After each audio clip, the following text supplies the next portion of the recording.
दोस्तों मान लीजिए कोर्ट ने आपको 3 साल की सजा सुनाई है, तो क्या आप जानते हैं कि आपको पत्थर तोड़ने होंगे या फिर जेल में बंद रहना होगा? बीएनएस की धारा 7 आपके इसी सवाल का जवाब देती है। नमस्कार दोस्तों, मेरा नाम है एडवोकेट मनीष धीमान और आज की वीडियो में हम बात करेंगे कि भारतीय न्याय संहिता की धारा 7 क्या कहती है। दोस्तों ये वो धारा है जो कोर्ट को तय करने की ताकत देती है कि सजा कैसी होगी, साधारण या फिर कठोर। इन दोनों सजाओं में क्या फर्क है और कोर्ट कब कौन सी पनिशमेंट दे सकती है, आज हम जानेंगे इस वीडियो में। सबसे पहले समझते हैं कि धारा 7 क्या है। बीएनएस की धारा 7 पनिशमेंट के स्वरूप से जुड़ी हुई है। दोस्तों इस धारा का मूल उद्देश्य कोर्ट को यह विवेकाधिकार देना है कि वे कैदी की सजा को 2 तरीकों में से किसी एक में तब्दील कर सके और ये आईपीसी की धारा 60 की जगह लेती है। दोस्तों अब समझते हैं कि कठोर और सादा कारावास में क्या फर्क है।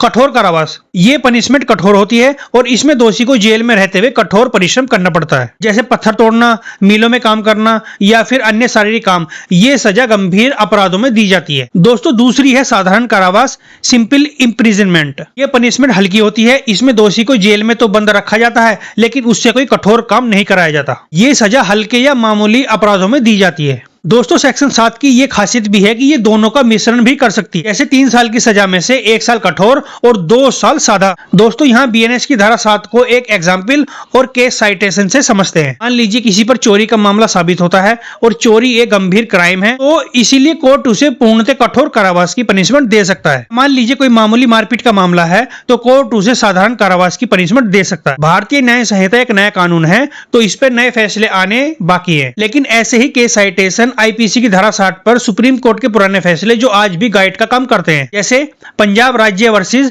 गुरमीत सिंह 1996। दोस्तों इस केस में सुप्रीम कोर्ट ने कहा कि पनिशमेंट का स्वरूप क्राइम की गंभीरता और परिस्थितियों के हिसाब से होना चाहिए। कोर्ट ने माना कि यह विवेकाधिकार न्यायिक समीक्षा के अधीन है, यानी इसे मनमाने ढंग से इस्तेमाल नहीं किया जा सकता। तो दोस्तों ये थी बीएनएस की धारा 7 की पूरी जानकारी।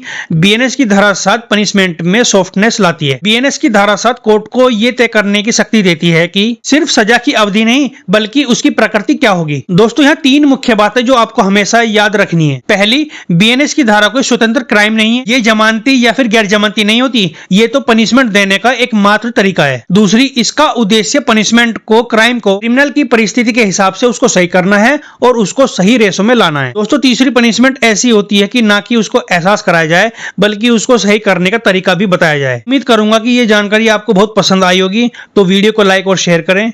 धन्यवाद। जय हिंद, जय संविधान, जय विश्वकर्मा।